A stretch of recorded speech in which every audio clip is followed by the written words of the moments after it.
Pada kesempatan kali ini, saya akan menjelaskan terkait latar belakang pengembangan model penyediaan barang di DC Store dengan mempertimbangkan faktor kadaluarsa dan all unit discount.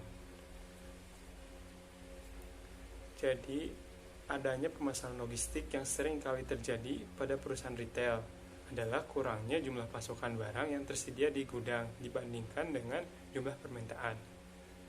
Kedua belah pihak antara produsen dan pengecer harusnya mulai memahami bagaimana dan mengapa out of stock ini dapat terjadi dan harus bisa memulai mempertimbangkan faktor kadaluarsa dan faktor all unit discount sehingga dapat diambil tindakan pencegahan dan meminimalisir efek yang ditimbulkan, sehingga dari kondisi tersebut perusahaan dapat memperoleh kuantitas yang pemesanannya optimal dan meminimalisir adanya kondisi out of stock serta tingginya biaya persediaan. Yang selanjutnya, identifikasi masalah. Pada kasus kali ini adalah kita akan menentukan bagaimana dan berapa jumlah pesanan yang optimum dengan mempertimbangkan faktor kadaluarsa dan all unit discount. Tujuannya untuk mendapatkan jumlah pemesanan optimal sehingga dapat diperoleh biaya persediaan yang minimum dan dapat meminimalisir kondisi out of stock. Lalu manfaat yang dapat diperoleh adalah tersedianya skenario keputusan yang dapat membantu perusahaan dalam pengambilan keputusan dalam rangka mengurangi kekurangan stok atau out of stock yang berpengaruh terhadap turunnya profit dari perusahaan tersebut. Deskripsi sistem aktual. Pemodelan dan simulasi ini digunakan untuk memodelkan sistem perencanaan tersediaan pada distribution center hypermart. Produk yang dipilih adalah produk yang paling banyak diminati dan paling sering terjadinya out of stock atau ketiadaan barang. Kondisi saat ini di DC Hypermart tidak mempertimbangkan waktu kadaluarsa, sehingga perusahaan mengalami kerugian akibat dari sering terjadinya kerusakan produk dan out of stock. Selanjutnya, untuk deskripsi model dasar. Selanjutnya, akan dikembangkan mengenai model persediaan barang EOQ dengan mempertimbangkan faktor kadaluarsa dan all unit discount.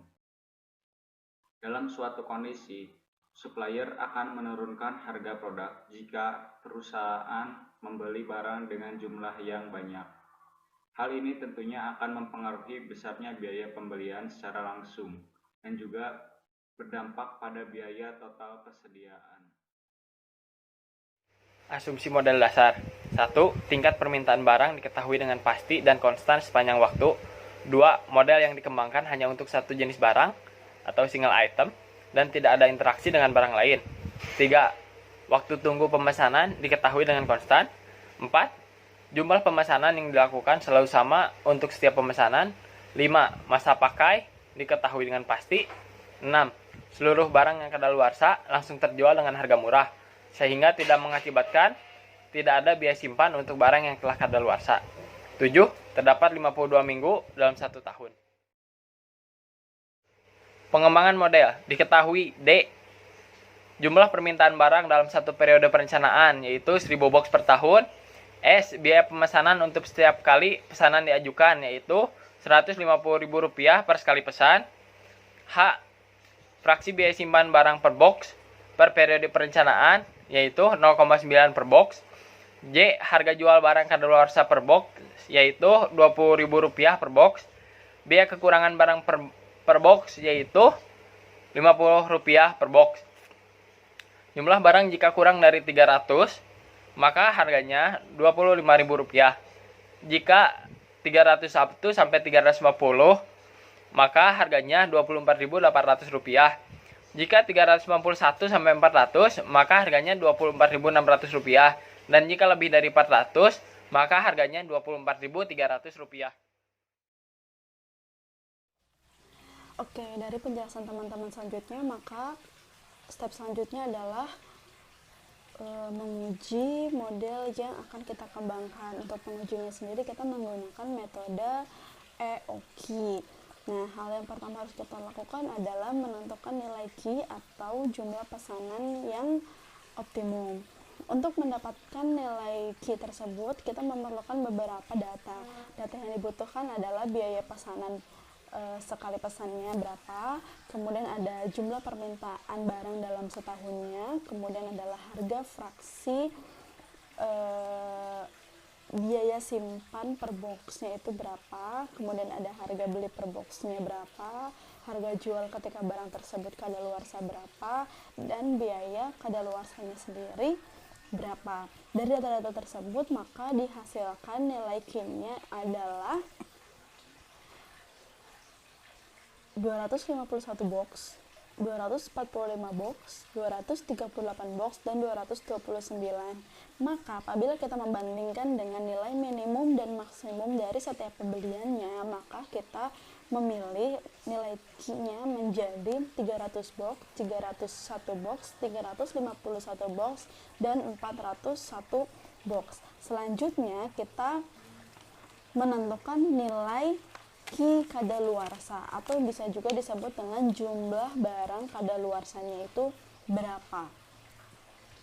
Untuk mendapatkan nilai QQ, kita memerlukan data-data seperti harga beli barang per boxnya, kemudian harga jual ketika barang tersebut kadaluarsa, kemudian ada jumlah permintaan dalam 1 tahunnya itu berapa, kemudian fraksi biaya simpan per boxnya berapa, dan biaya kadaluarsanya itu sendiri berapa. Dari data-data tersebut maka kami olah dan dihasilkan Q kadaluarsanya itu adalah 223 box, 216 box, 208 box, dan 206 box.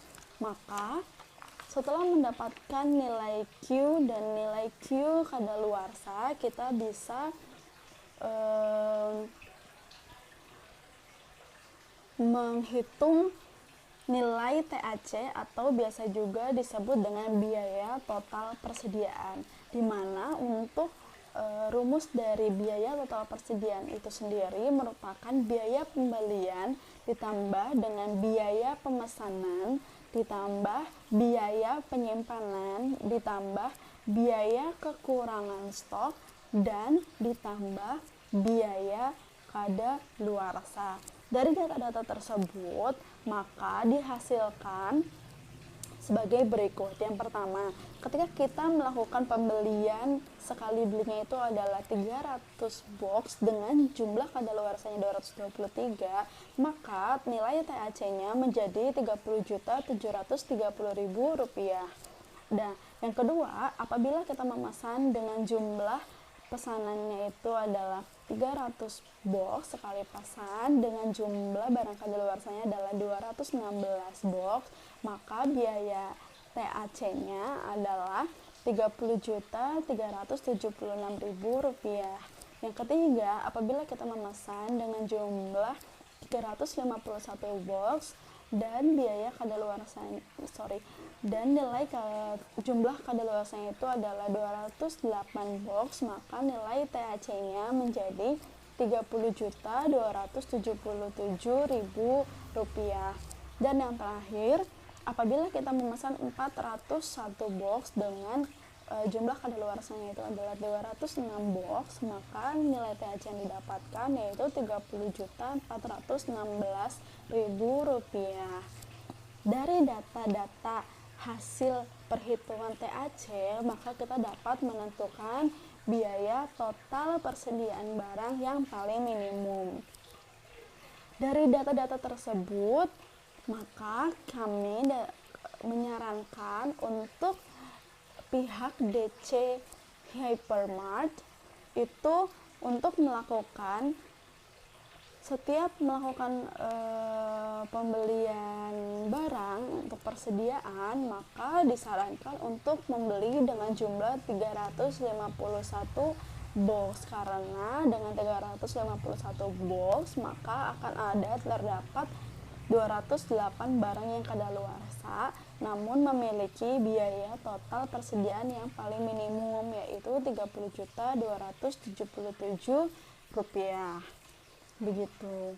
Maka kesimpulannya dari kelompok kami, yang pertama kita dapat membuktikan bahwa dengan perumusan EOQ kita bisa menguji model pengembangan ini dengan mempertimbangkan biaya kadaluarsa dan all unit discount tersebut. Dengan perumusan total biaya persediaannya itu yaitu 2 kali diferensiasi terhadap nilai Q atau jumlah